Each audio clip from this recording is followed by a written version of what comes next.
26.8.3 crores 0.94 ఎగ్జాక్ట్గా అడిగింది. కానీ వాళ్ళు మంజూరు చేసింది 4,787.10 కోట్లు. ఇది కూడా దేనికి అని అంటే వీళ్ళు పూర్తిగా డబ్బులు ఇవ్వలేకపోయారు, స్టేట్ షేర్ ఇవ్వలేదు వీళ్ళు. దానివల్ల మనం పూర్తిగా అవైల్ చేసుకోలేకపోయాం, సద్వినియోగం చేసుకోలేకపోయాం. దాంట్లో కూడా మీరు వెళ్ళి చూస్తే బేసిక్గా జల్ జీవన్ మిషన్ మన కేంద్ర ప్రభుత్వం మనం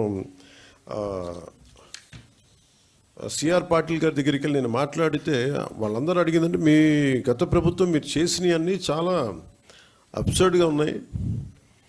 మేము అడిగింది ఏంటంటే పర్మనెంట్ అంటే ఒక సస్టైనబుల్ వాటర్ సోర్స్ నుంచి రావాలి. అంటే బేసిక్గా వాళ్ళు అడుగుతుంది ఏంటంటే మీకు రిజర్వాయర్ నుంచి నీళ్లు తీసుకుంటేనే ఇది ఇస్తుంది.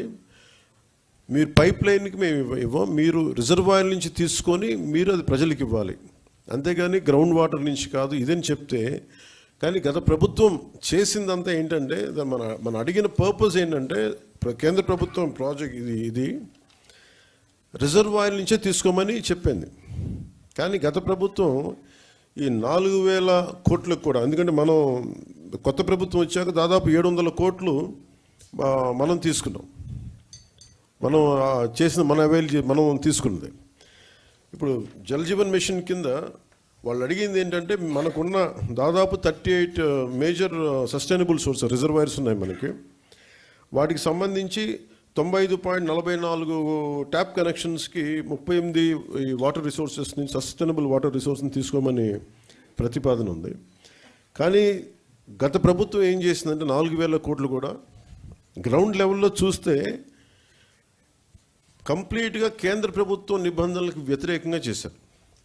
ఏదో 1-2 స్కీములు తప్ప మిగతావన్నీ కూడా అంటే ముందు పైపులు కొనేశారు. ఫస్ట్ ఎక్కడైనా సరే మనం నీటిని ఎక్కడి నుంచి తెచ్చుకుంటాం అనేది గుర్తించడం మానేసి ముందు పైపులు వేసేసారు. అవసరమైతే ఒక బోర్ పాయింట్ తవ్వేశారు. అలా ఇచ్చేస్తే ఇక్కడ మీకు చూపించదలుచుకుంది ఈ ఈ 2 మ్యాప్స్ ఉన్నాయి ఇక్కడ. యాక్చువల్ జల్ జీవన్ మిషన్ తాలూకు ముఖ్య ఉద్దేశం ఇది. 38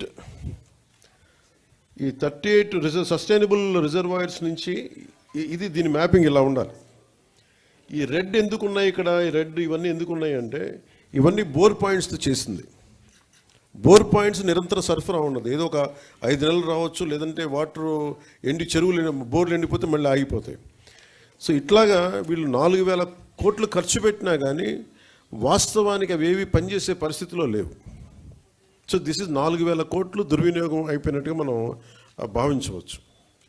సో అందుకని మళ్ళీ తిరిగి కొత్త ప్రభుత్వం వచ్చాక గౌరవ ముఖ్యమంత్రి శ్రీ నారా చంద్రబాబు గారి ఆధ్వర్యంలో, ఆయన నాయకత్వంలో ఆయన మాకు చెప్పిన ప్రమాణాలు కానీ ఆదేశాలు కానీ మేము ఈ సస్టైనబుల్ వాటర్ సోర్స్ని ఎంత బలోపేతంగా ముందుకు తీసుకెళ్ళాలి, అలాగే ఎలాగ దీన్ని ఈ కన్జర్వేషన్ ఒక దీన్ని భాగం చేయాలి దీంట్లో, వీటన్నిటిలో మేము ముందుకెళ్తాం. మొన్న నేను సిఆర్ పాటిల్ గారి దగ్గరికి కూడా నేను వెళ్ళినప్పుడు కేరళ 45,000 కోట్లు అడిగింది. మేము అడుగుతుంది కనీసం మాకున్న రాష్ట్రానికి మాకున్న పరిధి కనీసం ఒక 70,000 కోట్లు మాకు మంజూరు చేయమని నేను ప్రతిపాదించాం. రాష్ట్ర ప్రభుత్వం తరపు నుంచి ప్రతిపాదిస్తే వాళ్ళు అడిగింది ఏంటంటే మీరు కంప్లీట్ డీటెయిల్డ్ ప్రాజెక్ట్ రిపోర్ట్ తీసుకొని ఎందుకు మీకు 70,000 కోట్లు ఖర్చు అవుతుంది అది మొత్తం వివరాలు ఇవ్వమంటే మేము ఆ క్రమంలో ఉన్నాం. ఐ థింక్ అది శశిభూషణ్ గారు చెప్పాలి. ఆల్మోస్ట్ ఇప్పుడు మనం వచ్చి జనవరి నెలాఖరికి కంప్లీట్ డిపిఆర్ తీసుకొని జలశక్తి మినిస్టర్ గారికి దీన్ని ప్రతిపాదన పంపిస్తాం. కానీ మేము ఏమనుకున్నామంటే ఇక్కడున్న టీం కూడా చాలా ఎఫెక్టివ్ టీం, అందరూ తప్పన పడి ఏదో చేద్దామనుకున్నది.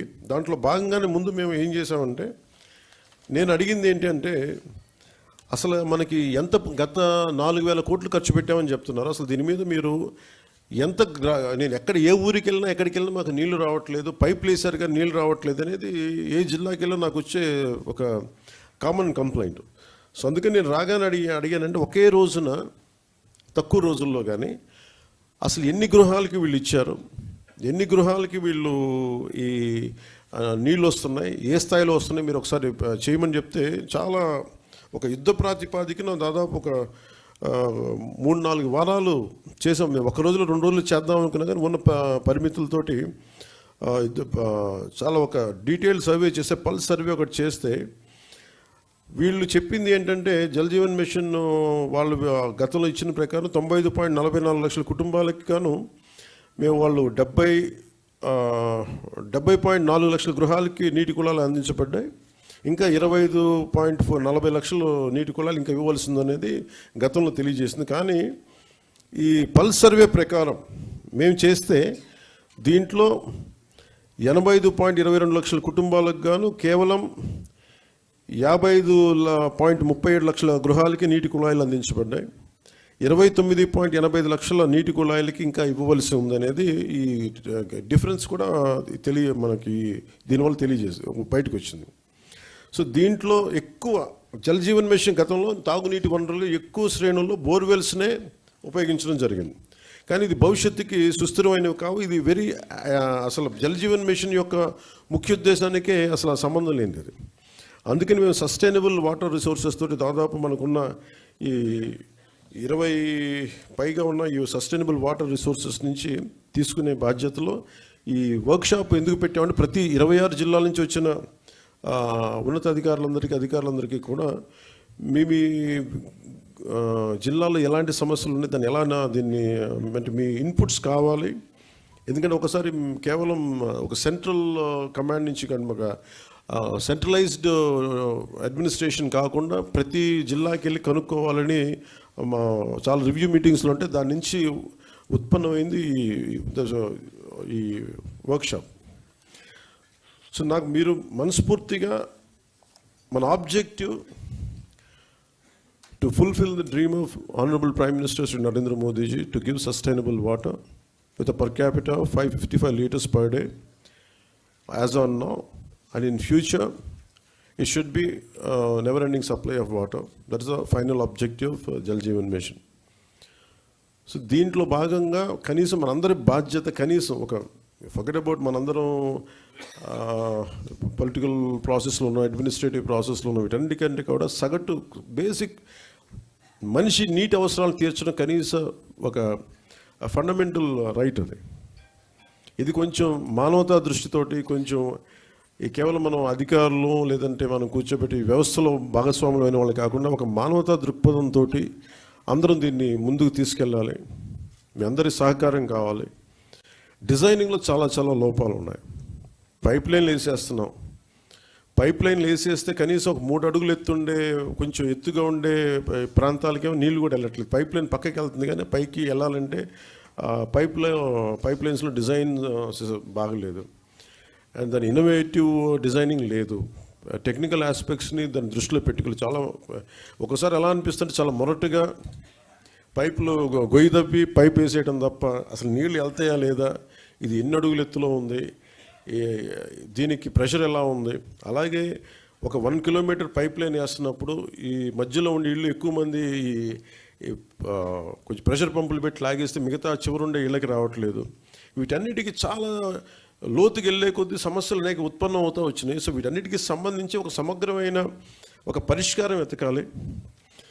ఇప్పటికీ మన శశిభూషణ్ గారు బిగినింగ్లో మేము మాట్లాడుకుంటా ఉంటే భారతదేశ ప్రభుత్వం స్వాతంత్రం వచ్చినప్పటి నుంచి మామూలు డబ్బు ఖర్చు పెట్టలేదు.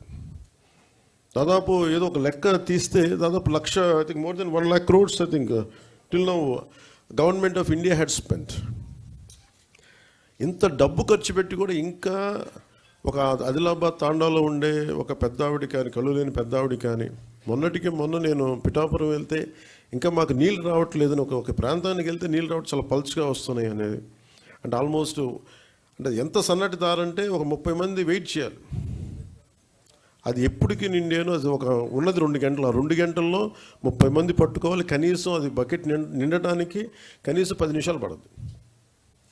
అంటే 55 లీటర్స్ అనేది మనం ఇచ్చినా కానీ ఆ వచ్చే ధార ఇవన్నీ ఇంజనీరింగ్ ఇష్యూస్, ఇవన్నీ వాటిని కూడా కరెక్ట్ చేయాలి. సో వీటన్నిటిని సమగ్రంగా అన్ని సమస్యల్ని పెట్టుకొని ఎలా చేయాలి దీనికి ముందుకనేది కృష్ణతేజ గారితో మన ప్రిన్సిపల్ సెక్రటరీ మన శశిభూషణ్ గారితో సంజీవ్ రెడ్డి గారితో వీళ్ళందరితో మాట్లాడి ఇది ఒక పరిష్కారం ఎతకాలి. ఎందుకంటే ప్రతిసారి డబ్బు ఖర్చు పెట్టేస్తున్నాం, ఇంటెండెడ్ రిజల్ట్ అయితే రావట్లేదు. ఇది ఒక బయట ఏముందంటే కేంద్రంలో కూడా చాలాసార్లు ఇది దుర్వినియోగం అవుతున్నాయి నిధులు. అండ్ వీఆర్ అందుకని మీరు ఎలా చేస్తారనేది నన్ను సిఆర్ పాటిల్ గారు అడిగినప్పుడు ఐ గేవ్ మై కమిట్మెంట్. నేను పంచాయతీరాజ్ శాఖని తీసుకున్న తర్వాత దీన్ని బలోపేతం చేస్తాను. అలాగే rural water supply Jal Jeevan మిషన్ని చాలా బలంగా ముందుకు తీసుకెళ్తాం. అవసరమైన చోట ఇన్నోవేషను, అలాగే టెక్నాలజికల్ ఏమేమైతే మనం మరి హెల్ప్ తీసుకోవాలి అవన్నీ తీసుకుంటాం. అందుకని దీన్ని పొడిగించమని నేను కోరాను. 21కి ఇంకొక సంవత్సరంలో అయిపోద్ది, ఇంక ఈ జనవరికి అయిపోద్ది, కానీ మేము పొడిగించమని కోరాం. అలాగే అదనంగా నిధులు కూడా కోరాం మేము. ఇది ఎందుకంటే మేము పెట్టుకుంది ఏంటంటే ఇది స్టేట్ నిజంగా సఫర్ అవుతుంది. నేను ప్రత్యక్షంగా ఎన్ని చోట్ల తిరిగాను. గత ప్రభుత్వం కనీసం ఫిల్టర్ బెడ్స్ తాలూకు ఇసుక మార్చాలి, అంటే ఒక 5 లక్షలు ఫిల్టర్ బెడ్స్ని కూడా మార్చాలి. అలాగే మనకి ఇప్పుడు ఈ సస్టైనబుల్, అలాగే మనం వాటర్ షెడ్ మేనేజ్మెంట్ కానీ, అలాగే మనం నీటి వనరులను సంరక్షించుకోవడం కానీ, పెద్ద ఎత్తులో ప్రజలను కూడా దీన్ని భాగస్వామ్యం చేయాలి. వీటన్నిటిని అన్నిటినీ సమగ్రంగా తీసుకుని ఒక హోలిస్టిక్ ప్లానింగ్ తోటి ఈ జేజేఎంని మనం ఆంధ్రప్రదేశ్కి దీన్ని అమృతధారగా దీన్ని నామకరణం చేసి దీన్ని ముందుకు తీసుకెళ్తున్నాం. దీని objective are quite superior. So దీన్ని మీ ఆలోచనలు, మీ సలహాలు, అన్ని సూచనలు అన్నీ మాకు ఇస్తే మనందరం కలిసికట్టుగా దీన్ని ముందుకు తీసుకెళ్ళి ఈ సాయంత్రానికి ఒక పరిష్కార మార్గం, ఒక వర్కింగ్ మోడల్ సాధించేలాగా, మనం అనుకున్న ఆబ్జెక్టివ్ సాధించేలాగా ముందుకెళ్ళాలి. అందుకని మీ సలహాలు సూచనలు కావాలి. ఇది ఒక not as a deputy CM, not as a Panchayat Raj minister, rural water supply, వీటి కాకుండా ఐ అపీల్ టు యూ, నేను మిమ్మల్ని అభ్యర్థిస్తున్నాను, give me your best efforts. మన దాదాపు 1 కోటి మందికి నీటి అవసరాలు ఉన్నాయి, 1 కోటి కుటుంబాలు ఉన్నాయి. 1 కోటి కుటుంబాలకి సురక్షిత మంచినీరు అందించాలన్న ఒక మిషన్గా, ఒక ధ్యేయంగా ముందుకెళ్తున్నాం. మీరు మనసు పెట్టి దీన్ని సాధించేలా మీ అందరి సహకారం కావాలి మనస్ఫూర్తిగా కోరుకుంటూ, మిమ్మల్ని మీ సహాయ సహకారాలని అభ్యర్థిస్తూ నేను ఈ వర్క్షాప్ని నేను ముందుకు తీసుకెళ్తున్నాను. మళ్ళీ ఇది అయిపోయిన తర్వాత మీ సలహాలు సూచనలు తీసుకున్న తర్వాత మళ్ళీ సాయంత్రం మళ్ళీ మాట్లాడతాను. Thank you. Thank you sir. తమరు ఆశించిన విధంగా ఆర్డబ్ల్యూఎస్ డిపార్ట్మెంటు ఈ జలజీవని ఇంప్లిమెంటేషన్లో పూర్తిగా మేము సహకరించి ప్రతి కుటుంబానికి మంచి నీరు అందించేదానికి సర్వదా కృషి చేస్తామని చెప్పి, అదేవిధంగా మిమ్మల్ని చూసి మేము ఇన్స్పైర్ కూడా అవుతున్నాం సార్. తమరు కొన్ని మీటింగ్స్లో చెప్పేవాళ్ళు, ప్రజలు నాకు అధికారం ఇవ్వలేదు, బాధ్యత ఇచ్చారు అనే వర్డ్ నాకు ఎప్పుడూ రిమైండ్ అవుతుంటుంది సార్ నా మైండ్లో. ఆ బాధ్యత అనేది మాలో కూడా రావాలని చెప్పి ప్రతి ఆర్డబ్ల్యూఎస్ ఇంజనీర్ని చెప్తున్నాను. సో వాళ్ళందరి తరఫున మేము తప్పకుండా ఈ జలజీవన్ మిషన్ యొక్క ఉద్దేశాన్ని తప్పకుండా నెరవేరుస్తాం sir. Thank you sir.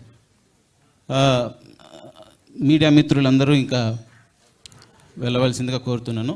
Tea break తీసుకున్న తర్వాత మేము డిపార్ట్మెంట్ ప్రజెంటేషన్స్ తీసుకోవడం జరుగుతుంది. ప్లీజ్ కైండ్లీ మీడియా మిత్రులంతా వెకెట్ చేయండి.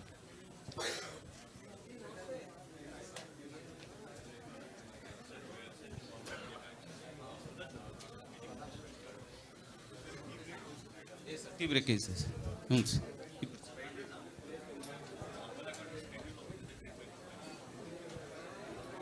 So tea break 15 minutes.